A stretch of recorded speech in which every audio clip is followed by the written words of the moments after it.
Hello, everybody. Hope everybody can see me okay and everything is good.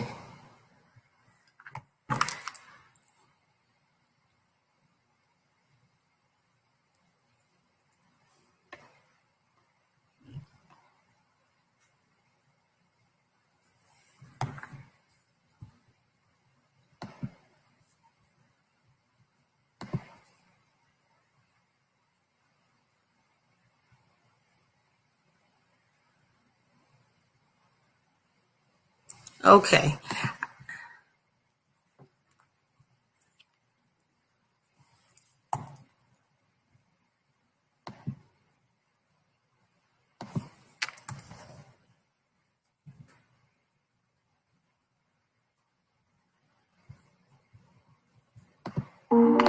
This renowned mathematician by his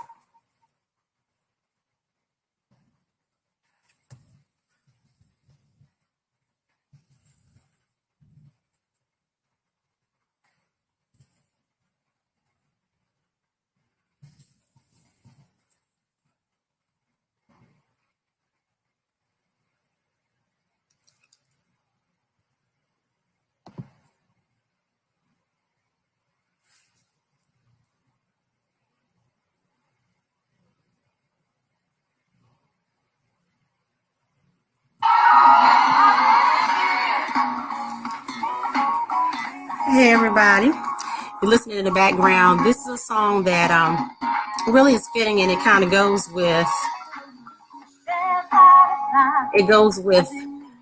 the whole, I guess you say the whole spiel of actually getting through the divorce process because I did find my voice. And in that, I've always sung, but I just want to let you hear this for a few moments and then we'll get into the actual broadcast. So give me some hearts or some likes. Let me know if you can hear the music.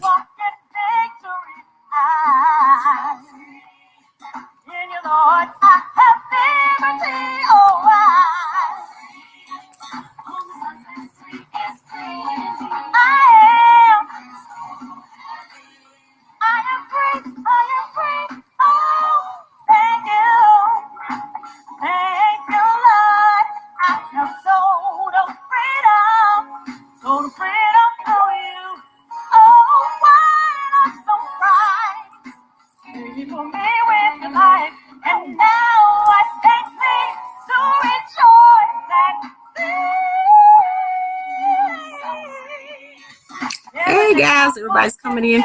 This is my song. I have to correct, of course, the little typo up there, but I do own the rights to this music because it's actually a song that I wrote. So this is my own music, and it's like I said, it's spun out of me going through divorce, and there was a part of the healing, being able to really sing again, and because I had lost my voice during the process. And lost it meaning I wasn't singing. I wasn't really talking. I really didn't know who I was.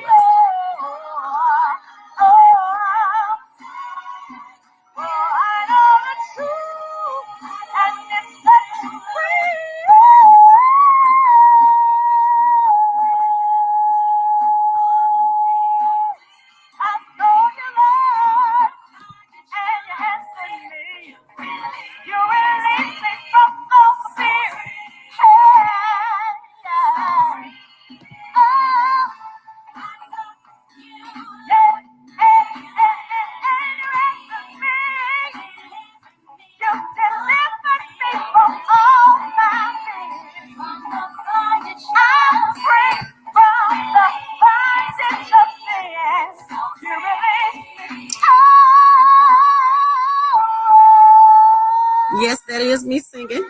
That's on. Actually, it's the live version of me singing this song. It's called "So Free." The remix. I have an original version, "So Free," and this was the live version when I was actually on Bobby Jones. It was a gospel show out in Nashville that I was on.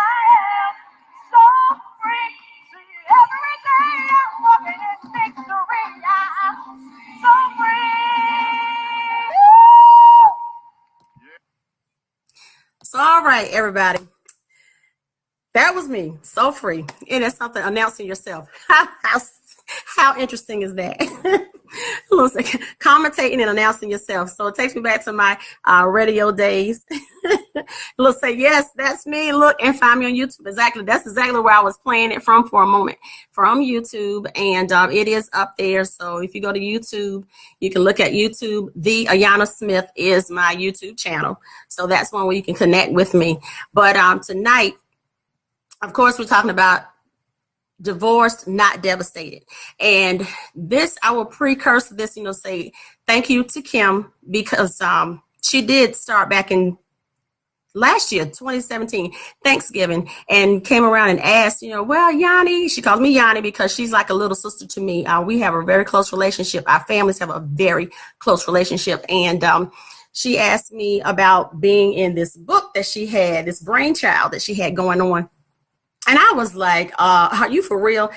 Talk about what? Write about what?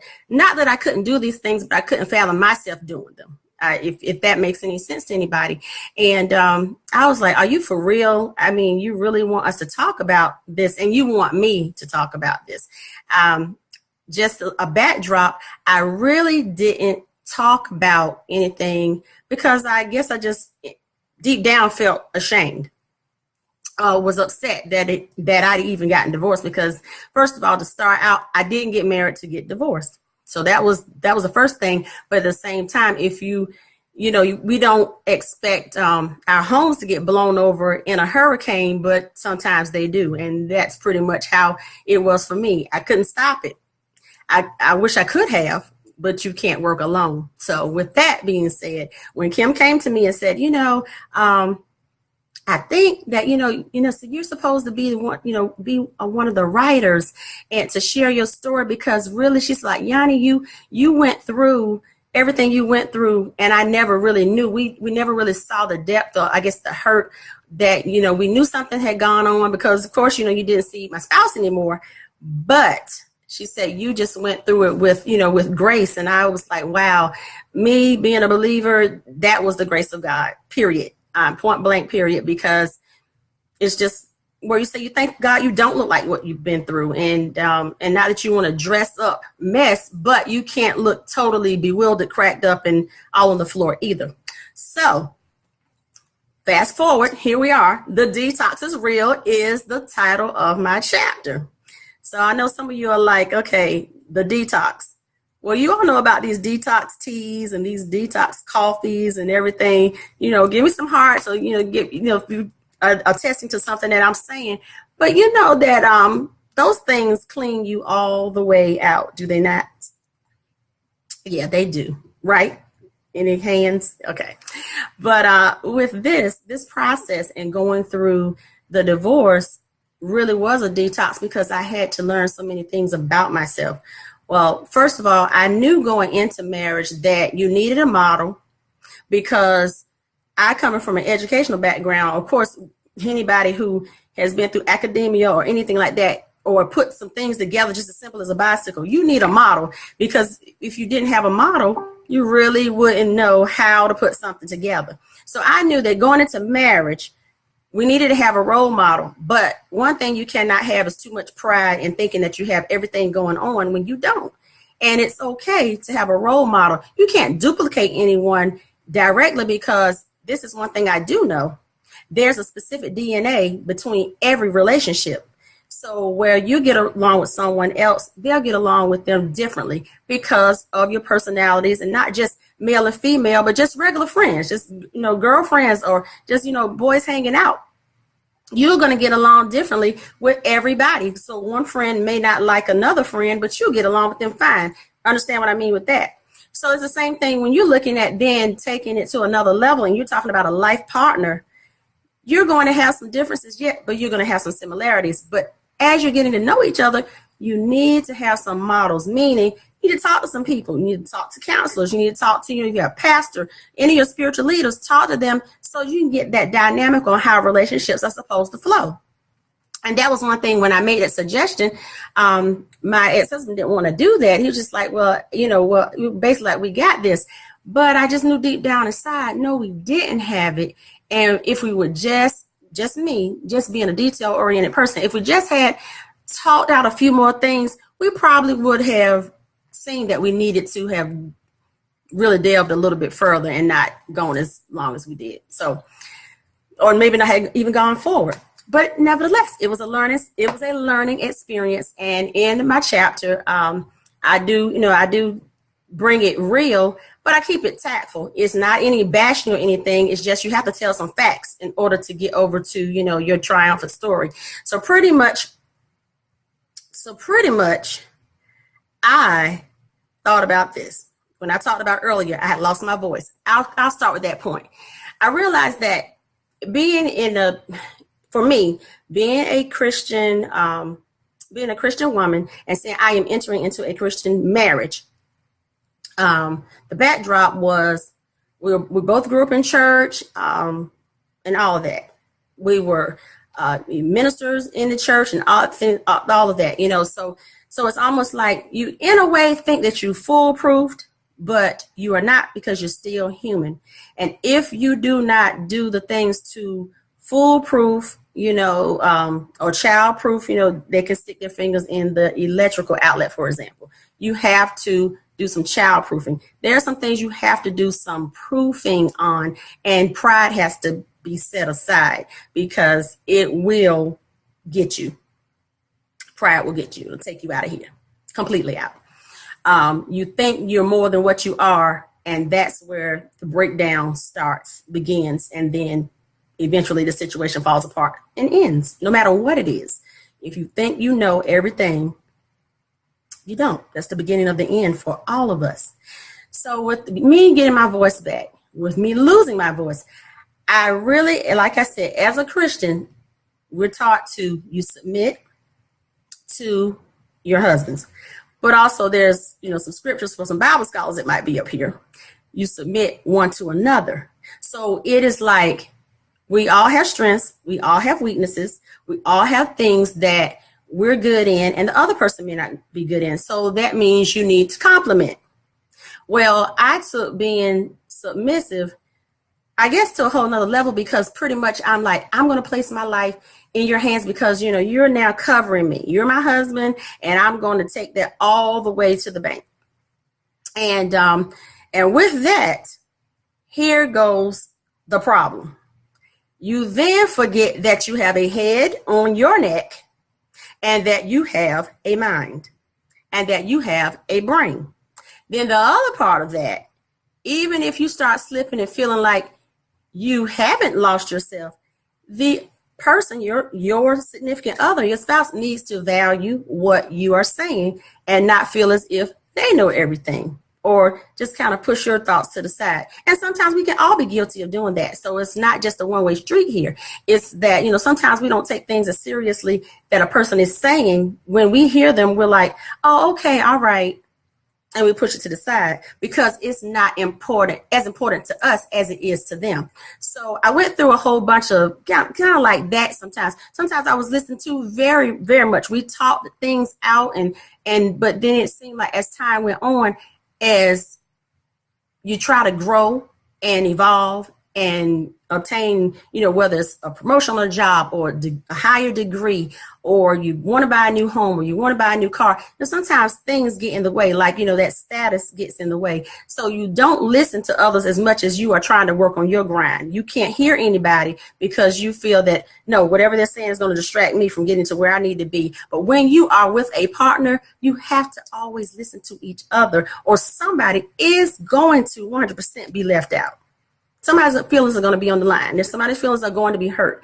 And so over time, to give you a backdrop with that time of our marriage, we were married for 10 and a half years. So I had skin in the game. We were together for 14. We met in college.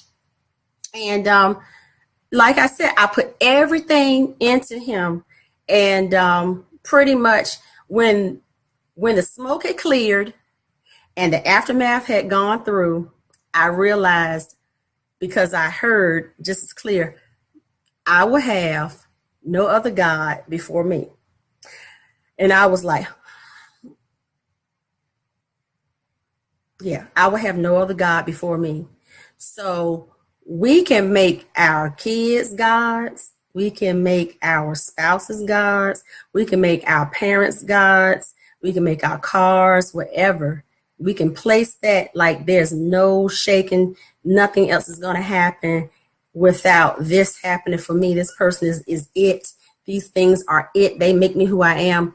If you mess around and let those things, if you say that, you're a believer, if you let those things get in the way of a true relationship and let them become a God, oh, they will be torn down. Idols will be torn down. And so I have to admit, I made my ex-husband a God to a large degree. And therefore I couldn't see, that I was losing myself. I was placing everything into whatever he said, and I wasn't doing anything for me as far as being who I was really created to be. And then it got to the point that when I would share different things, it was kind of discounted a little bit, or at least I felt that way. Maybe it may not have been meant that way. So I don't want to put words or put feelings on, on someone who can't speak for themselves. But just the way I was made to feel, whether that was insecurity in me or things I was dealing with, because we all have a backstory and we all have things that the little girl or the little boy in us has not grown up chronologically to match the age that we are currently.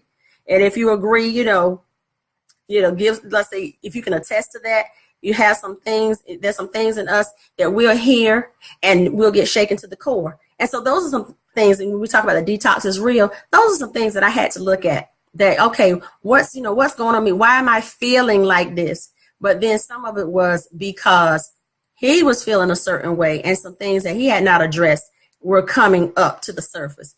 And by default, whoever is around the hurricane in the path of it is going to get it, period. So with the detox being real, coming through the divorce, it was very, very, emotional. It was an emotional roller coaster for me. I was wrecked.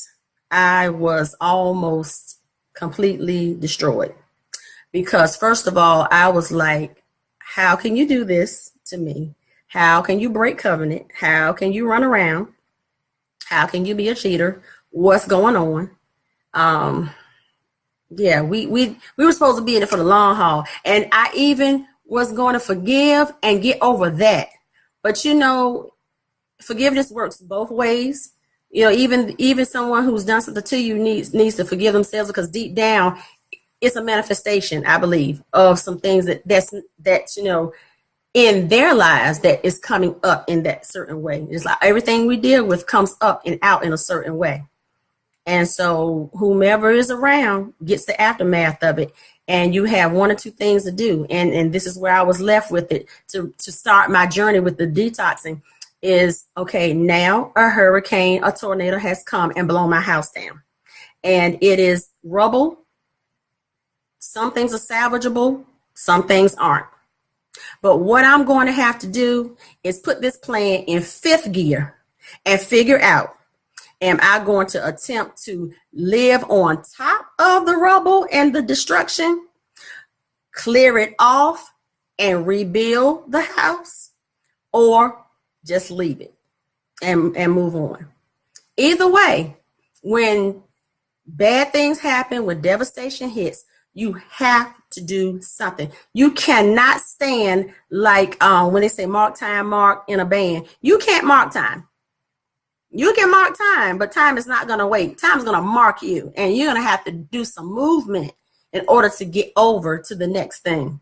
So, yeah, moving on. And that's what I had to do. I had to move on, and out of moving on, then I realized that, wow, I had a voice to start singing again. I started writing music, and that was one of the songs that you heard tonight. And I have more music. I still have music that I've never released. And so I know that now everything, even with this book, it's time to do all those things and just weave that thin line and hook everything together with music, with speaking, with just putting classes and different things together just to reach out and help a hurting population, men and women that, don't feel like their voices are heard. They're too scared to talk about it because they wear it in shame. And so pretty much, like I said, the detox is real. I had to find who I was again. I had to find who I was. I was in my 20s when I got married, and so I was coming out of college, just trying to finishing a degree and all that, and trying to start a career, and I didn't know anything. I didn't know a whole lot, and so I'm like, wow, I had to really just upchuck a lot of stuff and get rebuilt. So I don't know if anybody's out there have any questions, any quick questions you want to ask me, but you can type in some questions and comments, and just make sure that you get the book. The book is on. I'll make sure I put the information back in the comments. You've probably seen it also on this page, where you can go to Shiro Publishing, and then it's /Shiro-authors, and go to Ayanna Smith, author, and click and purchase the book. They're on pre-order. We do our launch in a few days, the 16th of this month. And I'm excited about it because they have some awesome ladies who are on this, on this big platform. I really believe and know that this is going to be bigger than us. It's already taken a life of its own, and I'm excited about it. So the detox is real, guys. It's basically, you gotta come clean, get real with yourself, upchuck the stuff, and keep it moving. You have to put a plan in place. Action is paramount. You cannot mark time. You have to move forward. So the detox is real, guys. Have a great night.